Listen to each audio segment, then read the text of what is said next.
எபிரேயருக்கு எழுதின புஸ்தகம் 10ஆம் அதிகாரம் 38ஆம் வசனம். எபிரேயர் 10:38. விசுவாசத்தினாலே நீதிமான் பிழைப்பான். பின்வாங்கி போவானானால் அவன் மேல் என் ஆத்துமா பிரியமாய் இராது.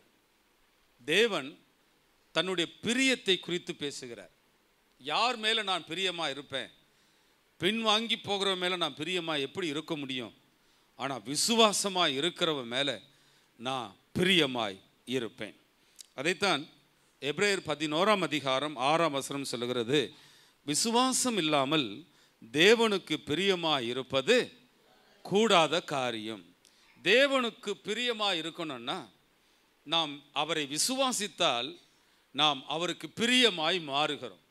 அருமையான கர்த்தருடைய பிள்ளைகளே, இன்று தேவனை விசுவாசிக்கிறதுனால் ஆண்டவர் நம்ம கொடுக்கிற சில ஆசீர்வாதங்களை உங்களுக்கு நான் சுட்டி காட்ட விரும்புகிறேன். நமக்கெல்லாம் இந்த உலகம் கொடுக்கிற அல்லது சபை கொடுக்கிற பேர் என்னன்னா விசுவாசிகள். விசுவாசிகள் நாம் அவரை விசுவாசிக்கிறோம். என்னைக்கு அவரை ஏற்றுக்கொண்டோமோ அன்னைக்கே நம்முடைய வாழ்க்கையை அவருடைய கரத்தில் ஒப்பு கொடுத்துட்டோம்.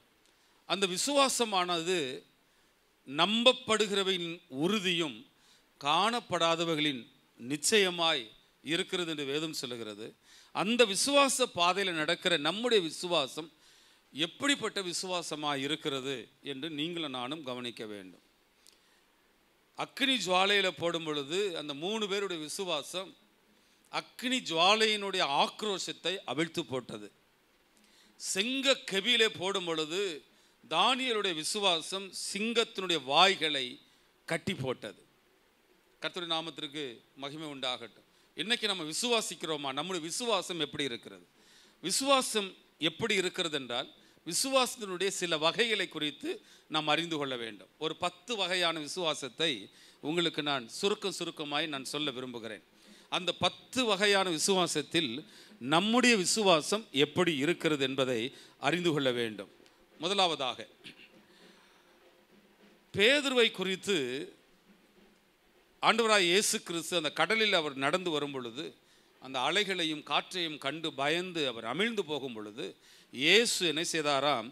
மத்தேயு 14ஆம் அதிகாரம் 31ஆம் வசனத்தில் உடனே இயேசு கையை நீட்டி அவனை பிடித்து, அற்ப விசுவாசியே ஏன் சந்தேகப்பட்டாய்? அற்ப விசுவாசம். பிரியமானவர்களே, நம்முடைய வாழ்க்கையில் இருக்கிற விசுவாசம் எப்படிப்பட்ட விசுவாசம்?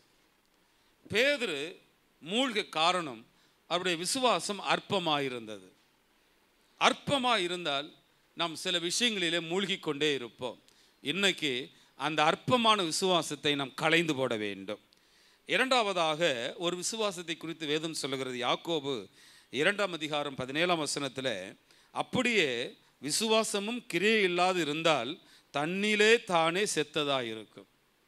கிரியை இல்லா விசுவாசம் செத்தது.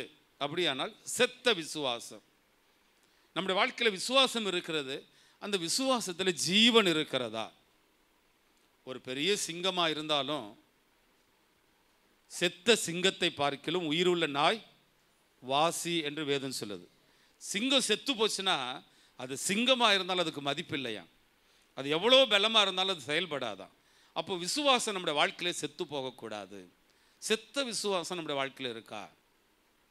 மூன்றாவது ஒரு விசுவாசம் 1 தீமோத்தேயின் புஸ்தகம் 1ஆம் அதிகாரம் 10ஆம் வசனத்தில் இந்த நல் மனசாட்சியை சிலர் தள்ளிவிட்டு விசுவாசமாகிய கப்பலை சேதப்படுத்தினார்கள்.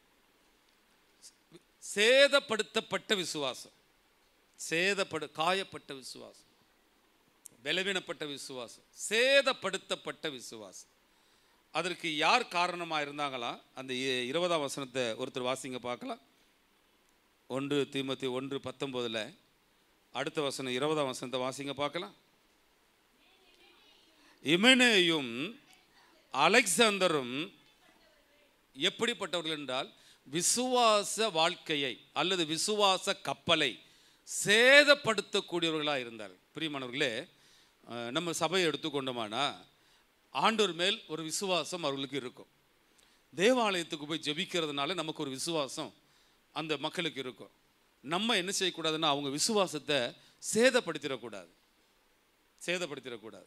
சில நபர்கள்லாம் நீங்கள் பார்ப்பீங்கன்னா அவங்க சபை மேலே இருக்கிற ஒரு ஆர்வத்தை சேதப்படுத்துவாங்க, பாஸ்டர் மேலே இருக்கிற ஒரு அன்பை சேதப்படுத்துவாங்க, தெய்வத்தின் மேல் இருக்கிற விசுவாசத்தை அவங்க சேதப்படுத்துவாங்க. நீங்கள் ஒரு அரை மணி நேரம் அப்படி நபர்கள்ட்ட பேசி பாருங்களேன், அவங்க நம்மளை விசுவாசத்தை சேதப்படுத்துவாங்க.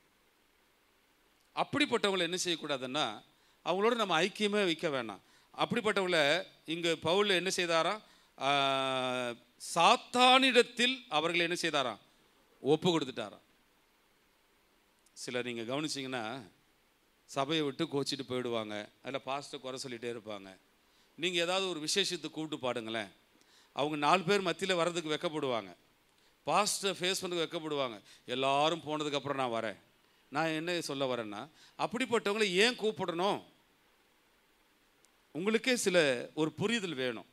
நான் அப்படி ஒரு தனிப்பட்ட நபரை நான் பகைக்கணும்னு சொல்ல வரல. அப்படிப்பட்டவங்களை, உங்கள் விசுவாச கப்பலை சேதப்படுத்தினவங்களை, ஒரு சிலர்லாம் என்னால் சொல்ல முடியும், ஒரு அரை மணி நேரம் நீங்கள் அவங்கக்கிட்ட போய் பேசிட்டு வந்தால் போதும், நெகட்டிவாக பேசுவாங்க, உங்கள் விசுவாசத்தை சேதப்படுத்துவாங்க. அப்படிப்பட்டவங்களை பவுல் அன்னைக்கே இருந்திருக்கிறாங்க சபையில், அவங்கள சாத்தானின் கரத்தில் ஒப்பு கொடுத்துட்டாராம். ஆனால் எனக்கு என்னமோ அப்படி ஒப்பு கொடுக்க ஒரு பயம். அவனும் தேவனுடைய பிள்ளை தானே, அவங்களும் ஆண்டவர் ஆராதிக்கிறோம், அவங்கள போயிட்டு என்ன அப்படி ஒதுங்கிடுறோம். ஆனால் பவுல் அது கொஞ்சம் ரொம்ப கடிந்து அவர்களை சாத்தானின் கரத்தில் ஒப்பு கொடுத்துட்டேன் அப்படின்னு சொல்கிறார். அப்போது அவங்க விசுவாசத்தை சேதப்படுத்துவாங்க. நம்முடைய விசுவாசம் இன்றைக்கி சேதப்பட்டு இருக்கா கொஞ்சம் யோசிங்க. 4வது ஒரு விசுவாசம், மார்க்கு 9:23 ஊமையான ஆவியுடைய ஒரு ஆளை, ஒரு பையனை இயேசுவினிடத்தில் கொண்டு வந்தாங்க. அப்போ இயேசுவினிடத்தில் கொண்டு வரும் பொழுது இயேசு அவருடைய தகப்பனை நோக்கி கேட்குறாராம், நீ விசுவாசிக்க கூடுமானால் ஆகும், விசுவாசிக்கிறவனுக்கு எல்லாம் கூடும் என்றார். அப்போ 24ஆம் வசனத்தில் அந்த பிள்ளையினுடைய தகப்பன் சொல்கிறாரு, விசுவாசிக்கிறேன் ஆண்டவரே, என் அவிசுவாசம் நீங்கும்படி உதவி செய்யும். அப்படியானால் விசுவாசத்தினுடைய அடுத்த ஒரு நிலை அவிசுவாசம். 4வது விசுவாசம் அவிசுவாசம். நம்முடைய வாழ்க்கையில் அந்த அவிசுவாசம் இருக்கு. நான் விசுவாசிக்கிறேன் ஆண்டவரே, ஒரு நேரம் நான் நம்புகிறேன், தேவனுடைய ஆலயத்துக்கு வரும்பொழுது, வசனத்தை கேட்கும் பொழுது, நான் தனியாக ஜெபிக்கும் பொழுது, கர்த்தரை நான் ஆராதிக்கும் பொழுது எனக்கு ஒரு விசுவாசம் வருது. ஆனால் பிரச்சனைகளை நான் ஃபேஸ் பண்ணும் பொழுது, பிரச்சனைகள் ஊடாய் நடக்கும் பொழுது நான் தடுமாறி போயிடுறேன். அந்த விசுவாசத்தின் உறுதியிலிருந்து நான் அப்படி வழி விலகி போயிடுறேன். அவிசுவாசம் எனக்கு வந்துடுது. இந்த அவிசுவாசம் இயேசுவின் நாமத்தினாலே நீங்குவதாக. சேதப்பட்ட விசுவாசங்கள் எல்லாம் பலனடைவதாக. ஹல்லேலூயா. செத்த விசுவாசம் இயேசுவின் நாமத்தினால் உயிரடைவதாக. அற்பமான விசுவாசம் எல்லாம் மகிமையான விசுவாசமாய் மாறுவதாக. 5வதாக இன்னொரு விசுவாசத்தை பார்க்கணும். லூக்கா 8:24 வசனத்தில் அவர்கள் அவரிடத்தில் வந்து, யாருன்னா இயேசுவும் சீஷர்களும் படகுல பயணம் செஞ்சிட்டு இருக்காங்க. இரவில் அந்த கடலில் காற்றும் கடல் அலையும் கொந்தளிக்குது, மூழ்கிடுவோன்னு பயந்து சீஷர்கள் எல்லாரும் அதே போட்டில் இருக்கிற இயேசுவிடத்தில் வந்து, ஐயரே ஐயரே மடிந்து போகிறோம் என்று அவரை எழுப்பினார்கள். அவர் எழுந்து காற்றையும் ஜலத்தின் கொந்தளிப்பையும் அதட்டினார். உடனே அவைகள் நின்று போய் அமைதல் உண்டாயிற்று. அவர் அந்த சீஷர்களை நோக்கி, உங்கள் விசுவாசம் எங்கே அப்படின்னு கேட்டார். அப்படின்னா தொலைந்து போன விசுவாசம். இதுக்கு ஒரு தலைப்பு கொடுத்தா விசுவாசம். இப்போ கேட்குறாரு, எங்கப்பா உன் விசுவாசம்? பிதா இந்த காற்றினிடத்தில் உன் ஜீவனை ஒப்பு கொடுக்கவில்லை, இந்த அலையினிடத்தில் என் ஜீவனை ஒப்பு கொடுக்கவில்லை. ஆகையால் இந்த காற்றும் இந்த அலையும் என் ஜீவனை எடுக்க முடியாது. நான் பிதாவை விசுவாசிக்கிறேன். அந்த விசுவாசத்தை ஏன் தொலைச்சி போய் இந்த காற்றை கண்டு பயப்படுறீங்க, இந்த பிரச்சனையை கண்டு பயப்படுறீங்க? இந்த காற்றை விட, இந்த பிரச்சனையை விட நீங்களும் நானும் ஆராதிக்கிற ஆண்டவர் பெரியவர். ஹல்லேலூயா. இன்னைக்கு விசுவாசத்தை தொலைச்சிட்டீங்களா? தொலைச்சிட்டிங்களா? ஒரு நாள் இருந்துச்சு, விசுவாசமாய் பேசுனீங்க, இன்னைக்கு விசுவாசத்தை தொலைச்சிட்டிங்களா? ஹல்லேலூயா. காணாமல் போட ஆடை கண்டுபிடித்த மேய்ப்பனை போல தொலைந்து போன வெள்ளிக்காசை கண்டுபிடித்த அந்த ஸ்திரியை போல, தூர தேசத்துக்கு தகப்பனை விட்டு போன மகன் திரும்பி வந்ததை போல, இன்னைக்கு உன்னை விட்டு போன எல்லா விசுவாசமும் திரும்பி உன்னிடத்தில் வருவதாக. தொலைந்து போனவைகளெல்லாம் உனக்கு கிடைப்பதாக. ஹல்லேலூயா. ஆண்டவர் கேட்கிற, உன் விசுவாசம் எங்க வச்சுட்டு இங்க வந்து நிக்கிற? விசுவாசத்தை கரத்துல எடு. காற்றையும் கடலையும் அதட்டு. அவைகளுடைய கரத்துல உன்னை ஒப்பு கொடுக்கவில்லை. இந்த வியாதியின் கரத்தில் உன்னை ஆண்டவர் ஒப்பு கொடுக்கவில்லை. ஒப்பு கொடுக்காத வியாதியை பார்த்து நீ அதட்டலாம். அல்லேலூயா. இந்த தரித்திரத்தின் கரத்தில் ஆண்டவர் உன்னை ஒப்பு கொடுக்கவில்லை. ஆண்டவர் இந்த தரித்திரத்தின் கரத்தில் ஒப்பு கொடுக்காம இந்த தரித்திரம் உன்னை பிடிச்சி, கடன் பிரச்சனை உன்னை பிடிச்சி அவனை அலக்களிக்குதுன்னா, நீ அந்த கடனை என்ன செய்யலாம்? என்ன பண்ணலாம்? கடன் கொடுத்தவனை அதட்டக்கூடாது. எதை அதட்டணும்? கடனை அதட்டணும். ஹல்லேலூயா. வறுமையை அதட்டணும். இயேசுனார் அதை அதட்டினார். அது அமைதல் உண்டாயிற்று. இன்னைக்கு உங்களுக்கு விரோதமாய், உங்கள் குடும்பத்துக்கு விரோதமாய் எழும்புகிற எல்லா அந்தகார கிரிகளை நம் எல்லாரும் சேர்ந்து இயேசுவின் நாமத்தினாலே அவைகளை அதட்டுகிறோம். ஆமென் சொல்லுங்க பார்க்கலாம். ஹல்லேலூயா. எங்கள் குடும்பத்துக்கு விரோதமாய் எழும்புகிற பொல்லாத ஆவியே இயேசுவின் நாமத்தினால அதட்டுகிறோம். உன் கையில் என் ஆண்டவர் ஒப்பு கொடுக்கவில்லை. இந்த வறுமையின் கையில் ஆண்டவர் எனக்கு ஒப்பு கொடுக்கவில்லை. வியாதியின் கரத்தில் ஆண்டவர் எனக்கு ஒப்பு கொடுக்கவில்லை. அவைகளெல்லாம் இயேசுவின் நாமத்தினால அதட்டுகிறோம். அப்பாலே போ சாத்தானே. ஹல்லேலூயா. உன் விசுவாசத்தை கர்த்தர் வர்த்திக்க பண்ணுவாராக. ஆகையால் விசுவாசத்தை தொலைத்து விடக்கூடாது. அடுத்தது லூக்கா 22ஆம் அதிகாரம் 31ஆம் வசனத்தில் ஆண்டவர் பேதுருவை பார்த்து சொல்றார். பின்னும் கர்த்தர், சீமோனே சீமோனே, இதோ கோதுமை சுளைகளில் புடக்கிறதை போல சாத்தான் உங்களை புடைப்பதற்கு உத்தரவு கேட்டுக்கொண்டான். நானோ உன் விசுவாசம் ஒளிந்து போகாதபடி உனக்காக வேண்டிக் கொண்டேன். ஹல்லேலூயா.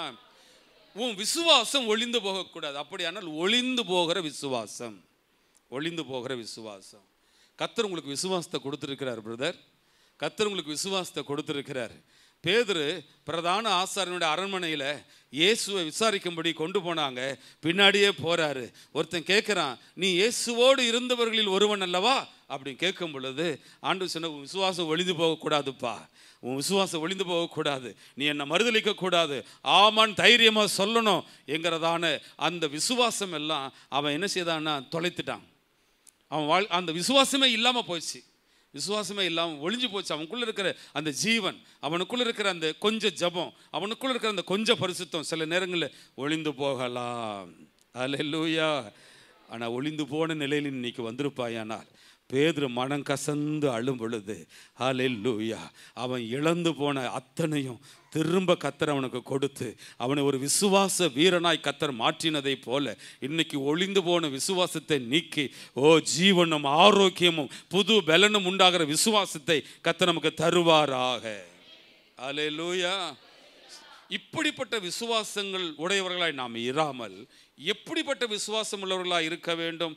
2 தீமோத்தேயின் புஸ்தகம் 4ஆம் அதிகாரம் 7ஆம் வசனத்தில் பவுல் சொல்லுகிறார், நல்ல போராட்டத்தை போராடினேன், ஓட்டத்தை முடித்தேன், விசுவாசத்தை காத்து கொண்டேன். அடுத்த வசனம், இது முதல் நீதியின் கிரீடம் எனக்காக வைக்கப்படும். நல்ல போராட்டத்தை போராடி ஓட்டத்தை முடித்து எதை காத்து கொண்டாரா? எதை காத்து கொண்டாரா? பாதுகாக்கப்பட்ட விசுவாசம். 7வது குறிப்பு என்னன்னா, உன் விசுவாசம் பாதுகாக்க வேண்டும். உன் விசுவாசம் தொலைந்து போகக்கூடாது. உன் விசுவாசம் அற்ப விசுவாசமாய் மாறிவிடக்கூடாது. உன் விசுவாசம் ஒளிந்து போகக்கூடாது. ஹல்லேலூயா. அந்த விசுவாசத்தை நீங்கள், அந்த விசுவாசத்தின் வைராக்கியத்தை காட்ட வேணாவா? ஹல்லேலூயா. ஒரு நாள் ஒரு வட இந்தியாவில் ஒரு ஊழியத்திற்காக போயிருந்தோம். அப்போது கூட வந்த குழுக்கள்லாம் சொன்னாங்க, இங்கே ஒரு பெரிய விக்கிரக கோயில், ஏதோ பொற்கோயில்னு சொன்னாங்க. ரொம்ப பிரம்மாண்டமாக இருக்கும், பொன்னினாலே எல்லாம் செய்யப்படுது, உள்ளே வந்து பார்க்கலாம், இது சுற்றுலா தலத்தில் நிறைய பேர் வந்து பார்ப்பாங்க, நம்மளும் போய் பார்க்கலாம் அப்படின்னு சொல்லும் பொழுது அந்த வாசலில் எல்லா ஊழியக்காரர்களும் செருப்பை கழட்டி வச்சுட்டு தான் உள்ளே போனோம் அப்படின்னு சொன்னாங்க. நான் சொன்னேன், அப்படி என்னால் என்ன செய்ய முடியாது, வர முடியாது. அப்படிப்பட்ட காரியத்தை நான் பார்க்கணுங்கிற அவசியமும் எனக்கு கிடையாது. கர்த்தர் நாமத்திற்கு ஸ்தோத்திரம். நான் மதிப்பு கொடுக்க வேண்டிய ஒருவர் எனக்குள்ளே இருக்கிறார். நான் மதிப்பு கொடுக்க வேண்டிய ஒருவர் பரலோகத்தின் தேவனாய் இருக்கிறார். நான் மதிப்பு கொடுக்க வேண்டிய ஒருவர் இந்த வானத்தை உண்டாக்கினவர், இந்த பூமியை உண்டாக்கினவர். அவரை அல்லாமல் இந்த உலகில் வேறொரு தெய்வம் இல்லை. அவரே உன்னதமான தேவன், அவரே சிருஷ்டி கர்த்தர், கர்த்தர் ஒருவரே. ஹல்லேலூயா. அந்த வைராக்கியமுள்ள விசுவாசம் தாங்க நம்மளை தலகுனிய விடலை, நம்மளை வாழ வைக்கிறது. அந்த பக்தி விசுவாசத்தை உன்னால் காட்ட முடியுதா? ஒரு நிகழ்ச்சியில், ஒரு குடும்பத்தில், நான் தேவனுடைய பிள்ளை, இதை நான் செய்ய மாட்டேன் அப்படின்னு தைரியமாக உன்னால் நிற்க முடியுதா?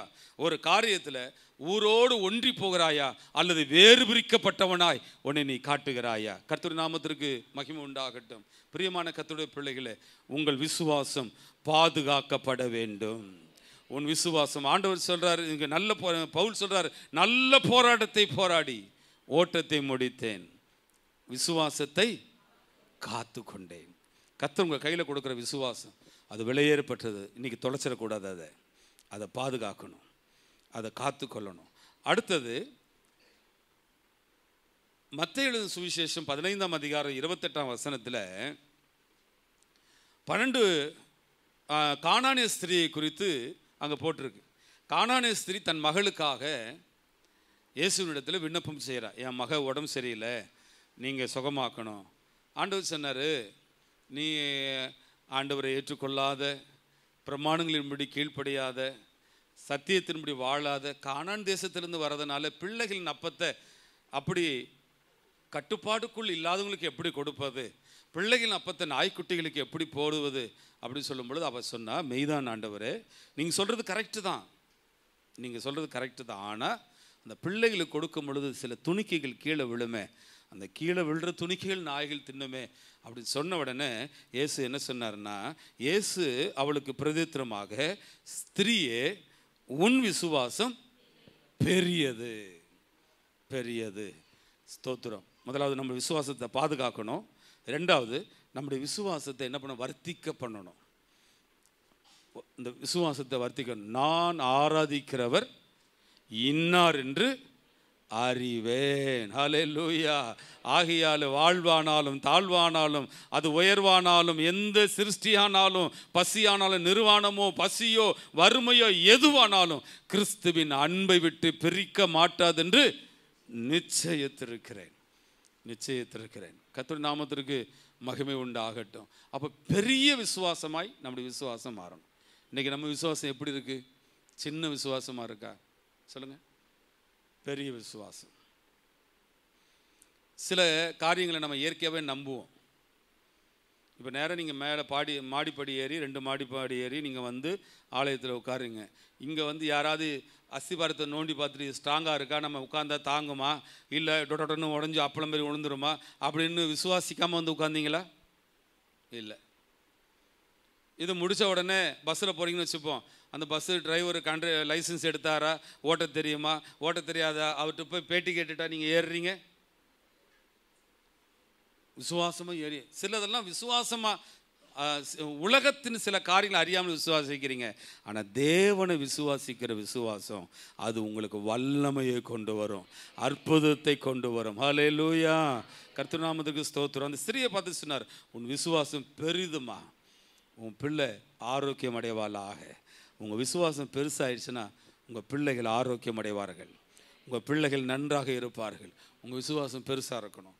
அடுத்தது 9வது அப்போஸ்தலர்ல 14ஆம் அதிகாரம், அப்போஸ்தலர் நடபடிகள் 14ஆம் அதிகாரம் 8ஆம் வசனத்தில், லீஸ்திராவில் ஒருவன் தன் தாயின் வயிற்றிலிருந்து பிறந்தது முதல் சப்பானியாயிருந்து ஒருபோதும் நடவாமல் கால்கள் வழங்காதவனாய் உட்கார்ந்து பவுல் பேசுகிறதை கேட்டுக்கொண்டிருந்தான்.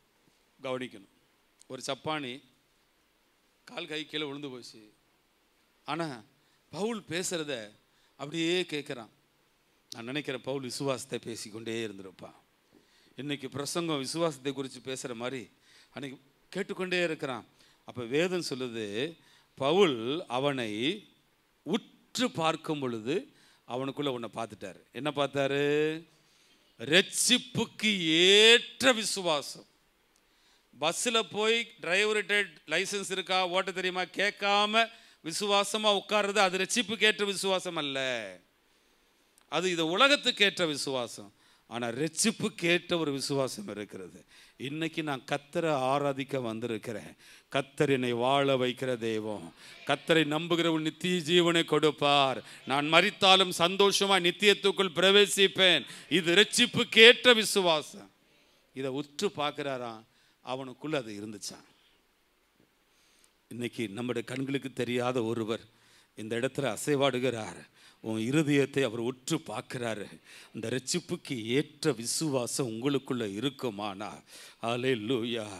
எவைகளெல்லாம் உங்கள் சரீரத்தில் விளங்காமல் இருக்கோ, உங்கள் வாழ்க்கையில் விளங்காமல் இருக்கோ, அவைகள் எல்லாம் இன்னைக்கு குதித்து எழுந்து நிற்கிற அளவுக்கு பலன் கொண்டதாய் மாறும். கர்த்தர் உங்களை மாற்றுவார். ஒரு ரட்சிப்புக்கு ஏது விசுவாசம். இன்னைக்கு அதை நீங்கள் ஆண்டவர்கிட்ட காட்டணும். ஆண்டவர் எனக்குள்ள ஒரு விசுவாசம் இருக்குது, எனக்குள்ள ஒரு விசுவாசம் இருக்கிறது. அது ரட்சிப்புக்கு ஏற்ற விசுவாசம். ரட்சிப்புக்கு ஏற்ற விசுவாசம்.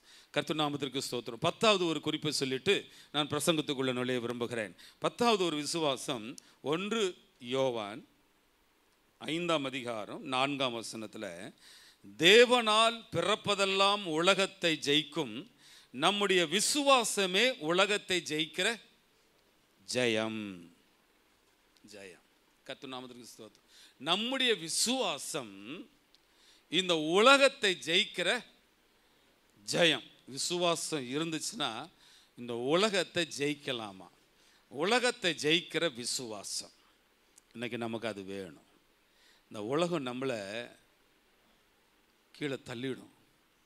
ஆனால் இந்த உலகத்தை, நம்மளை தள்ளுற உலகத்தை நம்மை தள்ளி எழுப்பி நிற்கணும்னா அதுக்கு விசுவாசம் தேவை. ஏல பள்ளத்தாக்கில் குள்ளமான ஒரு தாவீது உயரமான ஒரு கோலியாத்தை எதிர்கொண்ட வரும் பொழுது பட்டயத்தை அவர் நம்பி வரலை, ஈட்டியை நம்பி வரலை, யுத்த திறமைகளை நம்பி வரலை. அவன் யாரை நம்பி வந்தான்னா, சேனைகளின் தேவனாகிய கர்த்தரை நம்பி. ஹல்லேலூயா. ஒரு விசுவாசத்தோடு வந்தான் பாருங்க. அது அந்த விசுவாசம் கோலியாத்தை விட பெருசு. அந்த விசுவாசம் கோலியாத்து வச்சிருக்கிற ஈட்டியை விட பெருசு. அந்த விசுவாசம் கோலியாத்து வச்சிருக்கிற கேடயத்தை விட பெருசு. அந்த விசுவாசம் கோலியாத்துடைய அறையில் இருக்கிற பெரிய பட்டயத்தை விட பெருசு. அல்லேலூயா. இன்னைக்கு உனக்கு முன்னால் இருக்கிற கோலியாத்துகளை இங்கிருந்து நீங்கள் வெளியே போகும்போது அவனை வீழ்த்திட்டு தான் போகணும். அந்த விசுவாசத்தை இன்னைக்கு வெளியே எடுக்கணும். அந்த விசுவாசத்தை வெளியே எடுக்கணும். அல்லேலூயா. சரி, இப்போ அந்த விசுவாசத்தினால 10 வகையான காரியங்களை பார்த்தோம். இப்போ அந்த விசுவாசத்தினாலே யாரெல்லாம் ஜெயிச்சாங்க? விசுவாசம் உலகத்தை ஜெயிக்கும். இந்த விசுவாசத்தினால யார் ஜெயிச்சாங்க?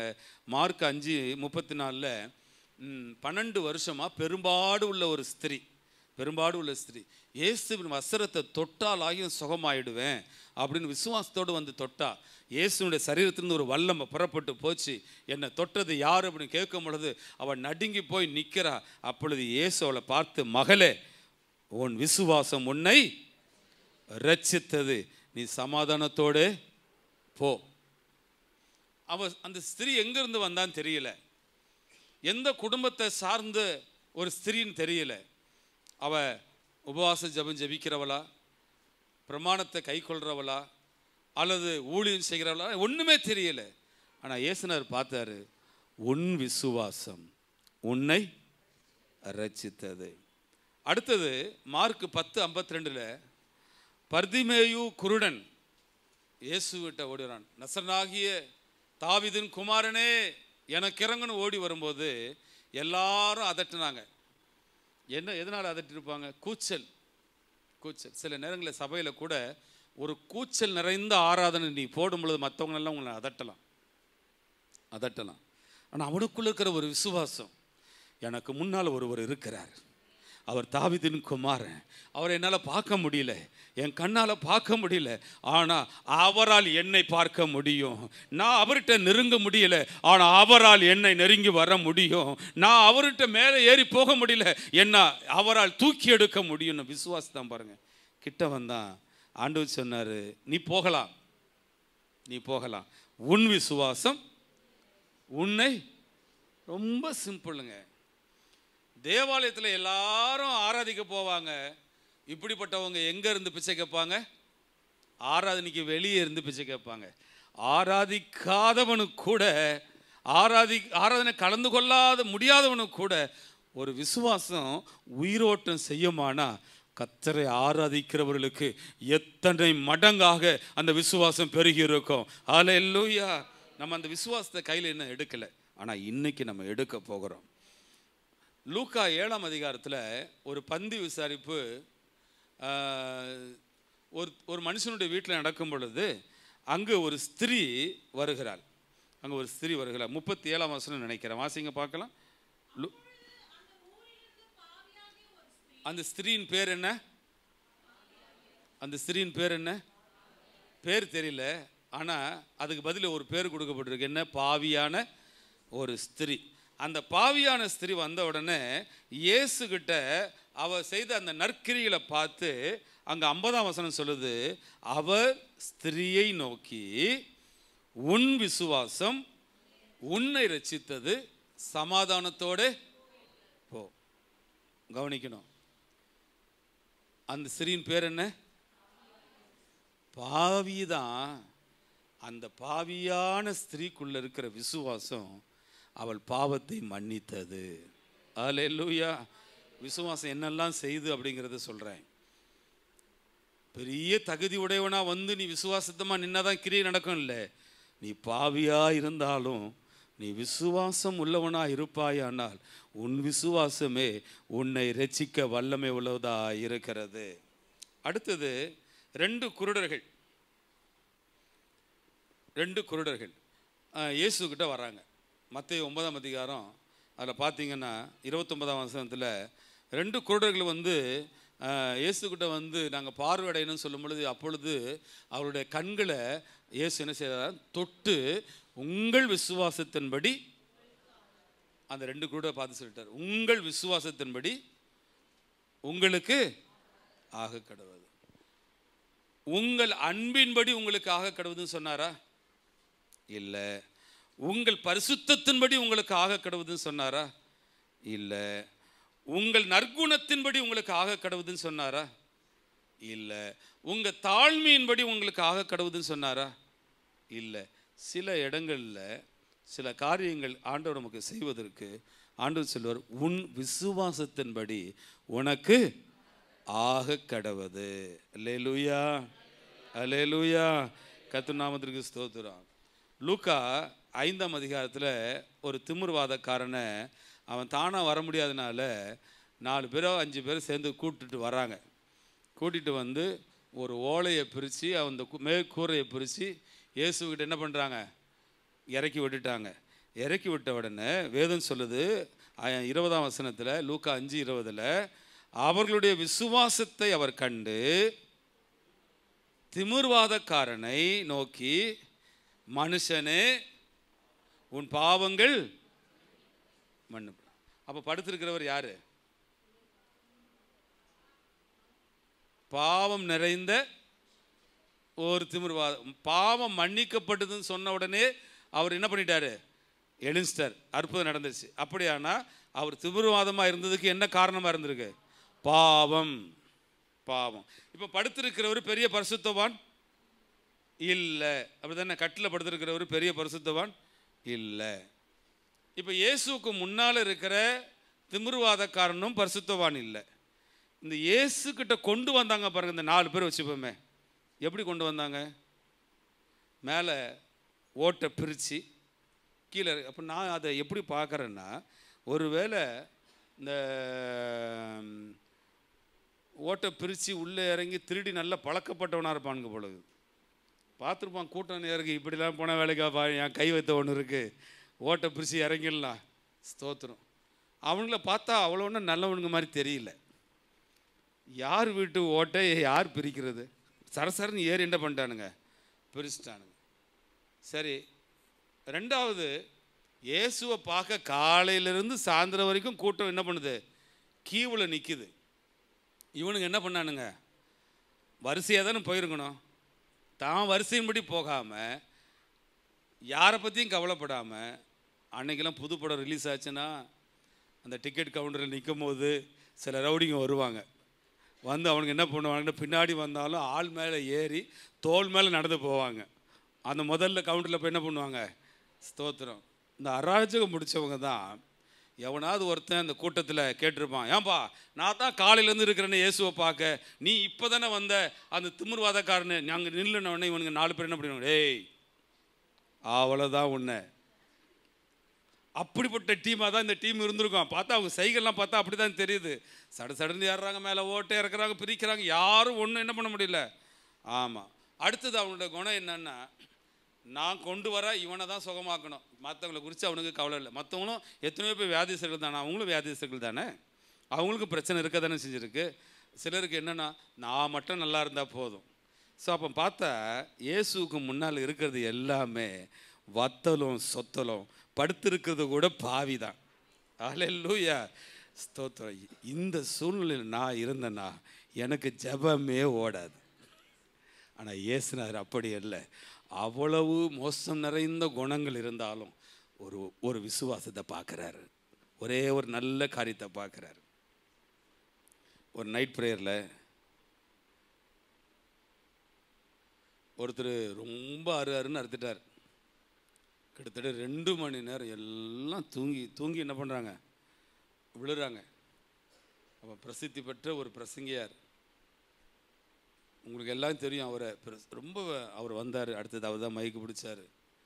எல்லாரும் முறுமுறுத்து திட்டிகிட்டு இருக்காங்க, இவன் 2 மணி நேரம் வேஸ்ட் பண்ணிட்டான்னு, எல்லாம் தூங்க வச்சிட்டான்னு. அவர் வந்தார். அந்த 2 மணி நேரத்தில் ஒரே ஒரு லைன், நல்ல லைன் சொன்னார். அந்த ஒரு லைனை இவர் என்ன பண்ணுறாரு? கர்த்தர் அவரை கொண்டு இந்த ஒரு வரியை நம்மளோட என்ன பண்ணியிருக்கிறார்? நல்லதை பேசினார். இயேசுநாதரும் அப்படி தாங்க. நம்மக்கிட்ட 1000 பலவீனம் இருந்தாலும் ஒரே ஒரு விசுவாசத்தை பார்த்துட்டா அது போதும் மகனே. அதை வச்சு என்ன பண்ணிடுற? இந்த அட்வொகேட்லாம் பார்த்தீங்கன்னா ஒரு லீகல் பாயிண்ட் கிடச்சா போதும். உன்னை தப்புவிக்கிறதை போல, உன்னை காப்பாற்றுறதை போல, இன்னைக்கு உனக்குள்ள ஒரு விசுவாசம் இருக்குமானா கர்த்தர் உன்னை தப்புவிப்பார். உன் விசுவாசம் உன்னை ரட்சித்தது, உன் விசுவாசத்தின்படி உனக்கு ஆக கடவுது. இப்படிப்பட்ட இவங்க விசுவாசத்தை வச்சே கர்த்தர் இவங்களுக்கு இவ்வளவு பெரிய காரியத்தை செய்ய முடியுமானா, ராப்பகல ஆண்டவர் சமூகத்தில் காத்திருக்கிற உத்தம தேவ பிள்ளைகளே, உண்மை உள்ளவர்களே, பரிசுத்தவான்களே, ஜபிக்கிறவர்களே, ஆண்டவர் மீது நம்பிக்கை கொண்டிருக்கிறவர்களே, உன் நம்பிக்கை வீண் போயிடுமா? நிச்சயமாகவே முடிவு உண்டு. உன் நம்பிக்கை ஒரு நாள் வீண் போகாது. நீ நம்புகிறது அவராலே கிடைக்கும். ஹல்லேலூயா, ஹல்லேலூயா. இன்றைக்கு நம்ம அதை எடுக்க போகிறோம், அந்த விசுவாசத்தை எடுக்க போகிறோம்.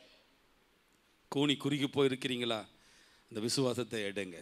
எபேசியர் 6ஆம் அதிகாரம் 16ஆம் வசனத்தில், பொல்லாங்கன் ஏயும் அக்கினி ஆஸ்திரங்களை எல்லாம் அவிழ்த்து போடத்தக்கதாக எல்லாவற்றுக்கும் மேலாக விசுவாசம் என்னும் கேடயத்தை பிடித்து கொண்டவர்களாக நில்லுங்கள் என்று வேதம் சொல்லுகிறது. எல்லாவற்றுக்கும் மேலாக. ஹல்லேலூயா. நீ பரிசுத்தமா அல்லது நல்ல ஒரு காத்திருந்து நான் உபவாசம் இருந்து இல்லை இல்லை இல்லை, நம் தகப்பனுக்கு முன்னால் வந்து நிற்கும் பொழுது, பிரச்சனைகளுக்கு முன்னால் வந்து நிற்கும் பொழுது, சோர்வுக்கு முன்னால் வந்து நிற்கும் பொழுது, நீங்கள் எல்லாவற்றுக்கும் மேலாக ஒன்றை எடுக்கணுமா? அது என்னவென்றால் விசுவாசம் என்னும் கேடயத்தை எடுத்துக்கொள்ளுங்கள். ஹல்லேலூயா. விசுவாசம் என்னும் கேடயத்தை எடுத்துக்கொள்ளுங்கள். அந்நியன் எய்கிறதான அக்கினி ஆஸ்திரங்களை எல்லாம் அந்த விசுவாசம் என்னும் கேடயத்தினால தடுத்து நிறுத்த முடியும். ஹல்லேலூயா, ஹல்லேலூயா. சரி, இப்போ அந்த விசுவாசம் என்ன கேடயத்தை யாரெல்லாம் எடுக்க போறீங்க? பிசாசு அக்கினினால ஒரு அம்பு விடுறான்னு வச்சுப்போம், நேராக அவங்களுக்கு நேராக வருது. அதை தடுக்கணும்னா என்ன பண்ணுவீங்க? ஒரு நாள் இந்த திருநெல்வேலி சர்ச்சு டெடிகேஷன் பண்ணும்போது, டெடிகேஷன் ஆராதனையாக ஃபஸ்ட்டு ஆண்டு விழாவும் தெரியல, சபையெல்லாம் மக்கள்லாம் கொஞ்சம் பேர் போயிருந்தோம் ஜெபம். அப்போ அந்த ஆராதனை ஆரம்பிக்கிறதுக்கு முன்னால் 10 மணிக்கு ஆராதனை, ஒரு 9 மணிக்கு ஒரு சின்ன ஜெபம் பண்ணலான்னு சொல்லி அந்த ஆலயத்துக்குள்ளே அப்படியே கண்ணை மூடி ஒரு 2-3 நிமிஷம் ஜெபிக்கும் பொழுது பார்த்தீங்கன்னா ஒரு பெரிய வலு சிறப்பு, அது ஒரு சின்ன ஒரு தரிசனத்தை கர்த்தர் கொடுத்தார். பெரிய வலு, ஒரு ஆளை விழுங்கக்கூடிய அளவுக்கு பெரிய ஒரு வலு சிறப்பும், அது கோபத்தோடு எனக்கு நேராக என் பின்னாடி பாய்ந்து வருகிறது. அந்த அந்த ஜெபத்தில் தெரியுது. எங்கிருந்தோ தேவ தூதர்கள் வந்து ஒரு பெரிய ஷீல்டை, ஒரு கேடயத்தை அந்த பாம்புக்கும் எனக்கும் நடுவே கொண்டு வந்து நீட்டப்படுகிறதும் என் கண்களுக்கு முன்னால் தெரியுது.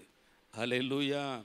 அப்போ அன்னைக்கு அந்த ஆலய பிரதிஷ்டை அன்னைக்கு அல்லது ஆண்டு விழா அன்னைக்கு அந்த பிசாசுக்கு அவ்வளவு எரிச்சல். அது எவனை விழுங்கலாமோ என்று கர்ஜிக்கும் சிங்கத்தை போல் வரும் பொழுது கர்த்தர் அந்த விசுவாசம் என கேடயத்தினால எல்லா அக்கினி ஆஸ்திரங்களையும் கர்த்தர் தடுத்து போடுகிறதை போல இன்னைக்கு நம்ம அந்த கேடயத்தை எடுக்க போகிறோம். எத்தனை பேர் எடுக்க போகிறீங்க? அந்த கேடயம் என்னன்னு உங்களுக்கு நான் காட்டி கொடுக்க போகிறேன். ரொம்ப சிம்பிளாக இருக்க போகுது. அதை நம்ம எடுத்துட்டா போதும், அதை கையில் எடுத்துட்டா போதும். இன்றைக்கி எல்லாரும் எடுக்கணும். நம்ம சபை மக்கள் ஆசீர்வதிக்கப்பட்டிருக்கணும். கர்த்தருடைய வருகை இன்னைக்கு இருக்குமானா நம்ம பரலோகத்துக்கு போகணும். இதை விட ஒரு மனுஷனுக்கு சிறந்த ஆசீர்வாதம் இந்த பரலோகத்துக்கு நேராய் நம்ம நடத்துகிற ஒரு திருச்சபை, அதை போல ஒரு சிறந்த சபை வேறு எதுவும் இருக்க முடியாது. ஹல்லேலூயா, ஹல்லேலூயா. எடுக்க போகிறோம். என்ன ஆயுதம் தெரியுமா? ரொம்ப சிம்பிளாக. நீதிமொழிகள் 18ஆம் அதிகாரம் 21ஆம் வசனம் எடுங்க. நீதிமொழிகள் 18:21. மரணமும் ஜீவனும் நாவின் அதிகாரத்தில் இருக்கும், அதில் பிரியப்படுகிறவர்கள் அதன் கனியை புசிப்பார்கள். உன் வாழ்க்கையினுடைய மரணமானாலும் சரி, ஜீவனானாலும் சரி, உன் நாவில் அந்த அதிகாரத்தில் கர்த்தர் வச்சிட்டாராம். அல்லேலூயா. உன் நாவில் கர்த்தர் அதை வச்சிட்டார்.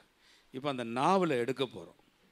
எதை எடுக்க போகிறோன்னா மரணத்தில். நான் நல்லா இருக்க மாட்டேன், ஏன்னா அவ்வளோதான், நான் கஷ்டப்படுறேன், எனக்கு யாருமே இல்லை அப்படிங்கிறது இந்த மரணத்தை பேசுறதில் இன்றைக்கி நிறுத்திட்டு இன்றைக்கி ஜீவனை பேச போகிறீங்க.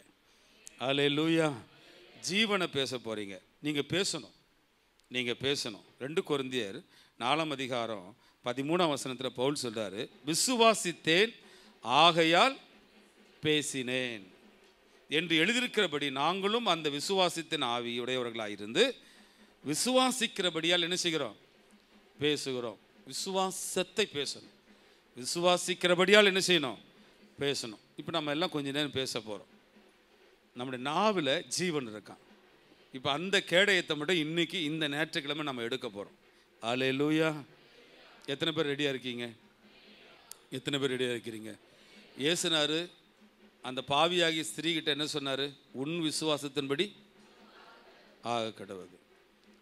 அந்த பெரும்பாடு உள்ள ஸ்திரீகிட்ட என்ன சொன்னார்? உன் விசுவாசத்தின்படி ஆக கடவுது.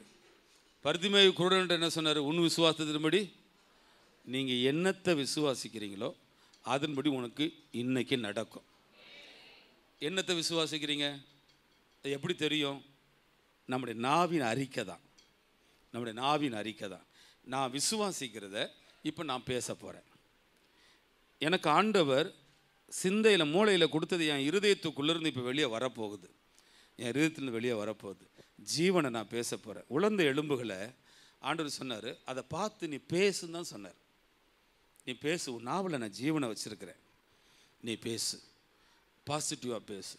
இனி நெகட்டிவானது நம்முடைய நாவிலேருந்து எடுத்துருங்க. அல்லேலூயா. நீங்கள் ஆரோக்கியமாக இருப்பீங்க தெரியுமா? இன்னைக்கு இருக்கிறத விட நாளைக்கு நீங்கள் நல்லா இருப்பீங்க தெரியுமா? உங்களை சார்ந்து நிறைய பேர் வருவாங்க தெரியுமா? நிறைய பேருக்கு கர்த்தர் உங்களை ஆசீர்வாதமாக இருக்கிறார் தெரியுமா? நீங்கள் பேச ஆரம்பிங்க. கர்த்தர் அதை பழிக்க பண்ணுவார். எல்லோரும் பேச ரெடி ஆகிட்டீங்களா? அப்படி முழங்கால் போடுங்க பார்க்கலாம். எல்லோரும் முழங்கால் போடுங்க. ஒரு கடைசி நேரம், ஜப நேரம். இந்த நேரத்தை நீங்கள் வீணாக்கிடக்கூடாது. இந்த நேரத்தை நீங்கள் மறந்துடக்கூடாது.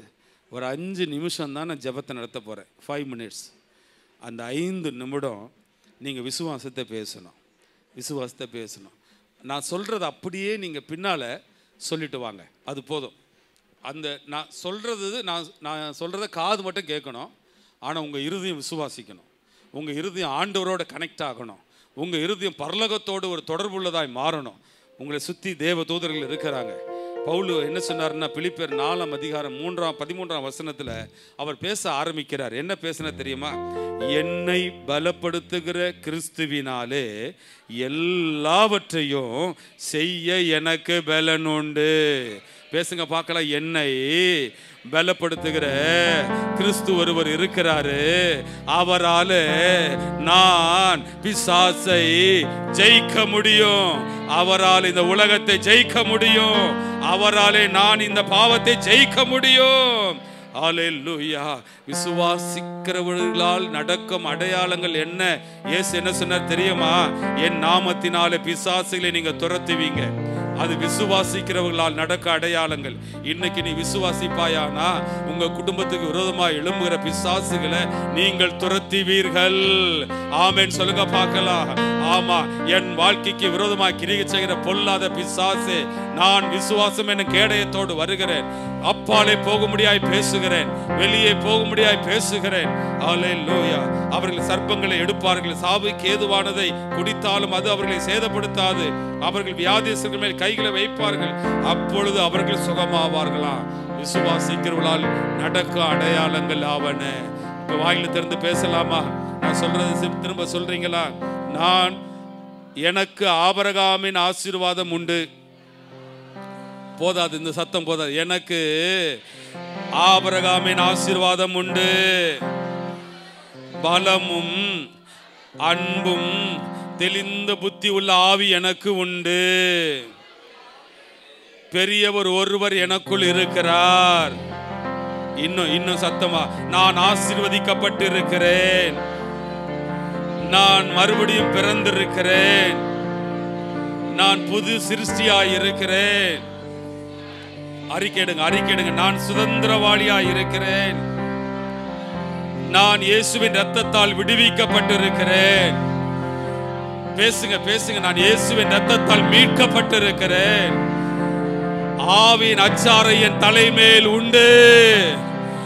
என் மேல் அபிஷேகம் இருக்கிறது. சாத்தானே, உன்னால் என்னை ஒன்றும் செய்ய முடியாது. தரித்திரங்கள் என்னை ஒன்றும் செய்ய முடியாது. நான் கர்த்தரால் ஆசீர்வதிக்கப்பட்டவன். என் வீட்டில் மகிழ்ச்சி இருப்பதாக.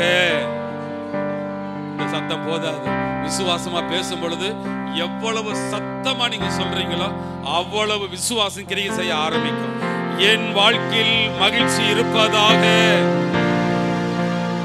என் வாழ்க்கையில் பொருட்களின் திரட்சி உண்டாவதாக. என் பாத்திரம் நிரம்பி வழிவதாக. என் பிள்ளைகள் நீடித்த நாட்களாய் வாழ்ந்து செல்வ செழிப்பாக இருப்பார்களாக. என் சரீரத்தில் ஆரோக்கியமும் சுகமும் நீடித்த ஆயுளும் உண்டாவதாக. என்னை பகைக்கிறவர்கள் மங்கி போவார்களாக. என் வாழ்க்கையில் இருக்கிற கோணநாளவைக்கு சபைப்படுத்தப்படுவதாக. என் வீட்டில் தரித்திருக்கும் தரித்திரங்கள் நீங்குவதாக. நீதி என் வாழ்க்கையின் குணாதிசயமாய் மாறுவதாக. இந்த நாள் முதல் பரிசுத்தம் என் வாழ்க்கையில் தலை சிறந்திருப்பதாக. கர்த்தர் என்னோடு இருக்கிறார். கர்த்தர் என்னோடு இருக்கிறார். ஆகையால் நான் வெட்கப்பட்டு போவது இல்லை.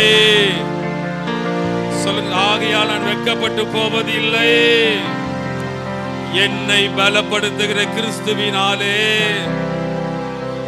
எல்லாவற்றையும் செய்ய எனக்கு பலன் உண்டு. கரங்களை தட்டி கர்த்தரை மகிமைப்படுத்தலாமா? ஹல்லேலூயா, ஹல்லேலூயா, ஹல்லேலூயா. ஒரு பலன் உண்டாவதாக, வல்லமை உண்டாவதாக. தேவ ஜனங்கள் விடுவிக்கப்படுவார்களாக. இயேசுவின் நாமத்தினாலே ஆரோக்கியம் உண்டாவதாக, சுகம் உண்டாவதாக, ஆசீர்வாதம் உண்டாவதாக, மகிமை உண்டாவதாக, அபிஷேகம் பெருகுவதாக.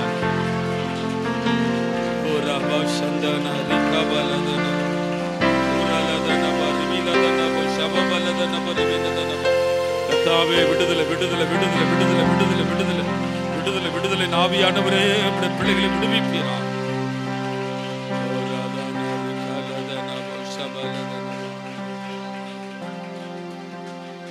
கேட்ட நல்ல விசுவாச வார்த்தைகளுக்காக நாம் கர்த்தரை ஸ்தோத்திரம் பண்ணுவோம். சோத்ரம் சோத்ரம் சோத்ரம் சோத்ரம். பரலோக பிதாவே, தர்மையான கால வேளையில இந்த வசனத்தை நாங்கள் விசுவாசிக்கிறோம். ஆண்டவரே, நம்முடைய பிள்ளைகள் ஆசீர்வதிக்கப்பட்டிருப்பார்களாக. நம்முடைய பிள்ளைகள் மகிமை சிறந்திருப்பார்களாக. நம்முடைய பிள்ளைகள் வெற்றி சிறந்திருப்பார்களாக. கர்த்தருடைய கரத்தின் அலங்காரமான கிரீடமாய் இவர்கள் இருப்பார்களாக என்று மனதார வாழ்த்தி ஜெபிக்கிறேன். இயேசு கிறிஸ்துவின் நாமத்தில் ஜெபிக்கிறோம். ஜெபம் கேளும் எங்கள் பரலோக பிதாவே. ஆமென், ஆமென். அல்லேலூயா. ஹalleluya. கர்த்தர் உங்களை ஆசீர்வதிப்பார்.